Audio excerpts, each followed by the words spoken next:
Hello बच्चों, क्या हाल चाल है। मेरा नाम अनु दीक्षित है और जेई एडवांस का आज का पीवाईक्यू हम ले रहे हैं 2023 के क्वेश्चन पेपर से। क्वेश्चन देखो बेटा, 2 पॉइंट लाइक ऑब्जेक्ट मासेज हैं 20 ग्राम और 30 ग्राम के, और वो 2 एंड से कनेक्टेड है। एक रिजिड मासलेस जो है रॉड है और इसकी लेंथ है 10 सेंटीमीटर। इस सिस्टम को वर्टिकली सस्पेंड किया है from a rigid ceiling using a thin wire attach to the centre of mass of this system.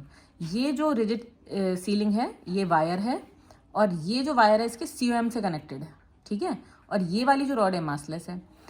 क्या कह रहे हैं? The resulting torsional pendulum undergoes small oscillation. थोड़ा सा इसको ट्विस्ट करके छोड़ा और ये स्मॉल ऑसिलेशंस करने लगा। तो टॉर्सनल कांस्टेंट की वैल्यू दी हुई है, टॉर्सनल कांस्टेंट C होता है, ये वैल्यू दी हुई है। एंगुलर फ्रीक्वेंसी पूछी क्या? एंगुलर फ्रीक्वेंसी की वैल्यू दी है और उसमें n की वैल्यू फाइंड आउट करनी है। तो बेटा अगर मैं इसको थीटा ट्विस्ट दूं तो ये ऑसिलेशंस करने लगेगा। अब ऑसिलेशन का मुझे ओमेगा चाहिए, तो अप्रोच क्या रखोगे आप क्वेश्चन की बेटा, कि अगर आपको ओमेगा की वैल्यू फाइंड आउट करनी है और ये स्मॉल ऑसिलेशन कर रहा है तो एंगुलर जो है ऑसिलेशन एंगुलर फ्रीक्वेंसी की बात कर रहे हैं हम, तो यहाँ पर alpha is equal to minus omega square theta जैसा कुछ आना चाहिए। और ऐसा कुछ अगर हम ले आते हैं तो हम कंपेयर करके सीधा सीधा ओमेगा की वैल्यू निकाल सकते हैं। तो बेटा जब आप इसको ट्विस्ट करोगे तो इस पर एक रीस्टोरिंग टॉर्क लगेगा। कितना ट्विस्ट किया आपने? थीटा। तो रीस्टोरिंग टॉर्क कितना होता है? C theta. अपोजिट डायरेक्शन में इसलिए माइनस साइन लगेगा। बेटा torque is equal to I alpha होगा, तो आई की जगह क्या लिखेंगे हम? ICOM alpha is equal to minus C theta.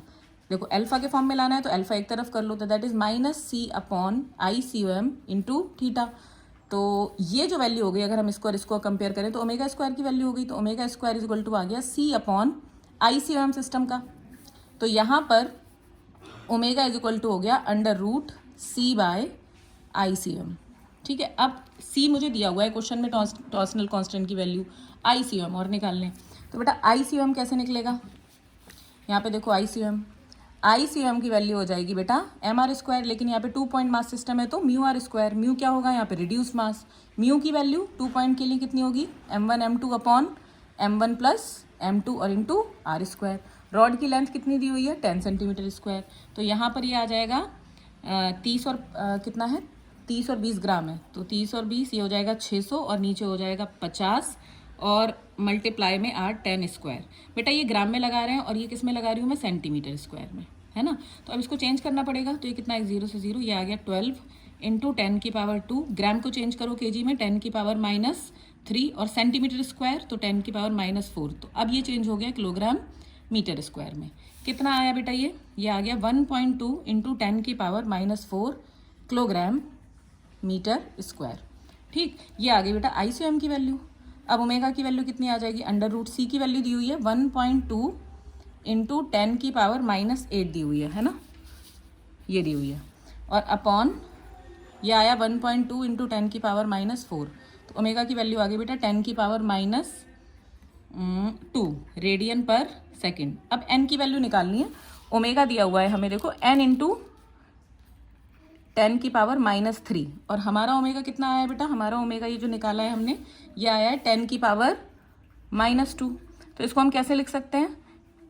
10 into 10 की पावर -3, इसको ऐसे लिख सकते हैं ना, तो 10 की पावर -2 हो जाएगा। तो n की जगह क्या आ गया बेटा? देखो 10 की पावर -2 लिखना है ना मुझे, तो इसको इस फॉर्म में कैसे लिख सकते हैं? n इंटू 10 की पावर -3, तो 10 इंटू 10 की पावर -3 प्लस 1 -2, तो यहाँ पे n की वैल्यू आ गई बेटा 10, ठीक है।